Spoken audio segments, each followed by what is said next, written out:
Who am I is not a question that you ask somebody, it's a question that you ask yourself. You don't know who you are, is it a small problem? So if you genuinely, if this question is burning within you, then you come.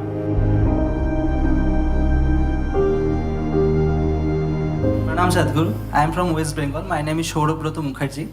I have been following you for last 3 months and… Was that a warning? No, no. Why, sir? No. I have been following you for several last few months and I have been watching your videos and literally I can say that I'm your fan. But I have one question that I have noticed that you have said that whatever we accumulate in our life, like our salary, our reputation, our wealth, our body fat also, it's all, we can say that it's mine, but it's not me. You say, I have seen this, and it's extremely logical. Sure, I can say that the house is mine, but that's not me. I can say that the body is mine, but that's not me. Then what is me? Then what is me? If I release whatever I earned, if I remove whatever I earned, then what is me? What is my existence? That's what I want to know. Why are you asking me, huh?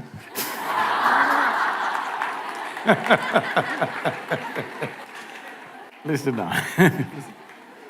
Well, what is you? Right now, what you think is me is just a bundle of thoughts, emotions, ideas, prejudices, philosophies, ideologies, a hodgepodge of many things that you picked up. You're a scrapbook. That doesn't sound good. No, you're a cocktail. Shall we upgrade him a little more? You're a bouquet of flowers. All right. So what is you? This happened at the Cincinnati airport in Ohio, United States. People had lined up to check in at the airline ticket booth. One man just skipped the line and came straight in the front and thrust his ticket. The lady at the counter, she said, "Sir, there is a line." He said, "No, no, I'm in a hurry." She said, "Everybody's in a hurry, you're on the same plane. Please stand in the line." Then he said, "Do you know who I am?" She looked at him, promptly picked up the microphone and said, "There is a man here who does not know who he is, can somebody help him?" So, who am I is not a question that you ask somebody, it's a question that you ask yourself. Make it more and more profound. If you had stood up, this is like what you're asking is like a morning prayer, you know, how people pray. If you can learn one mantra, your child is doing, and phone also you can attend in between. These days, even in the temple, priest is attending the phone in between. All this. This happened closer to Christmas. A lady in Minnesota was praying. It was overheard by the neighbors. She was praying, "Dear God, please this time, last time that old fool Santa Claus came and he mistook my prayers. What I want is a thin, slim body and a fat bank balance. Last time he mistook this." Why I'm saying this is, you please look at all the prayers on the planet. "Dear God, give me this, give me that, save me, protect me." Does it look like something divine or does it look like simple survival? Survival outsourced. To survive on this planet, you just need 4 limbs and a few brain cells which work. So right now, Sadhguru, all that is okay, but I want to know who I am. This whole who am I business became very popular because of Ramana Maharishi, you know.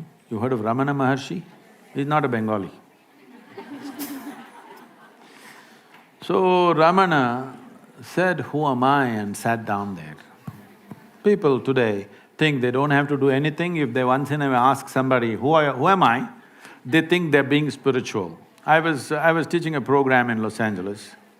There's a bunch of people, about 150 people, all prominent people, many of them from the Hollywood crowd. And a whole lot of young women were looking similar. They're not sisters, they have the same doctor. And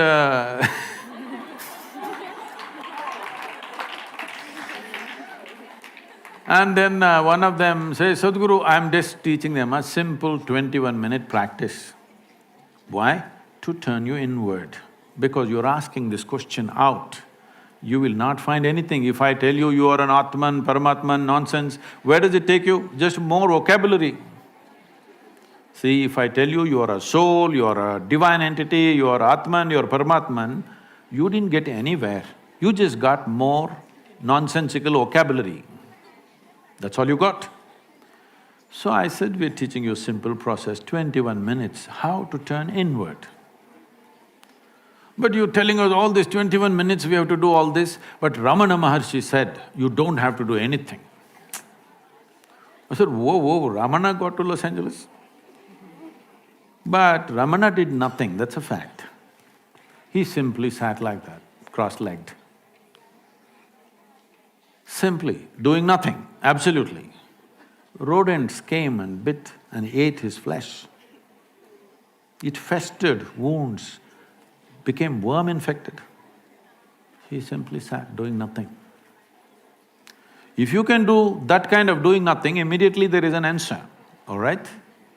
But now in California, they made like this, if a mosquito bites, they'll call 911. Yes, that's how it is. In this state, you don't ask. So right now, if this is an existential question, this is not a small question. You don't know who you are, is it a small problem? Huh?